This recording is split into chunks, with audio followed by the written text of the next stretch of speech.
ট্রাম্পের মন্তব্যের পর গ্রিনল্যান্ডের প্রতিরক্ষা জোরদারে পদক্ষেপ নিয়েছে ডেনমার্ক। যুক্তরাষ্ট্রের নবনির্বাচিত প্রেসিডেন্ট ডোনাল্ড ট্রাম্প ফের গ্রিনল্যান্ড কেনার আগ্রহ প্রকাশ করার পর ডেনমার্ক সরকার তাদের আর্কটিক ভূখণ্ডটির প্রতিরক্ষা বাজেট বিপুল পরিমাণ বৃদ্ধির ঘোষণা দিয়েছে। ডেনমার্কের প্রতিরক্ষা মন্ত্রণালয় জানিয়েছে তারা এখন থেকে গ্রিনল্যান্ডের প্রতিরক্ষা অবস্থান আরও দৃঢ় করবেন এবং সেখানে আরও সামরিক শক্তি পাঠানোর পরিকল্পনা করছে। ডেনমার্কের প্রধানমন্ত্রী মেটে ফ্রেডেরিকসেনের এই পদক্ষেপের প্রতি সমর্থন জানিয়ে বলেন, গ্রিনল্যান্ড আমাদের একটি অমূল্য অংশ এবং এর নিরাপত্তা ও সার্বভৌমত্ব রক্ষায় আমরা প্রতিশ্রুতিবদ্ধ।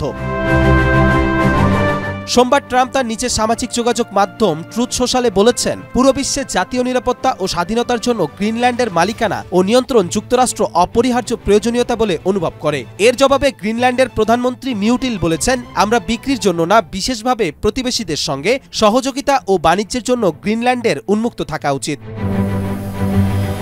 বিশ্লেষকরা জানিয়েছেন, গ্রিনল্যান্ডের প্রতিরক্ষা জোরদারের এই পরিকল্পনা নিয়ে দীর্ঘদিন ধরে আলোচনা চলছে এবং এটিকে ট্রাম্পের মন্তব্যের সরাসরি প্রতিক্রিয়া হিসেবে দেখা ঠিক হবে না। এছাড়া ডেনমার্ক আরও কিছু সময় আগে একাধিক সামরিক নীতি পরিবর্তনের বিষয়ে ঘোষণা দিয়েছেন, যেখানে তারা আধুনিক বিমান ব্যবস্থা এবং উপকূল রক্ষা করার জন্য নতুন উদ্যোগ গ্রহণ করবে। এই পদক্ষেপে আমেরিকার প্রভাব কিছুটা হলেও স্পষ্ট, কারণ ট্রাম্পের মন্তব্যের পর আন্তর্জাতিক মঞ্চে নতুন অস্থিরতা সৃষ্টি হয়েছে।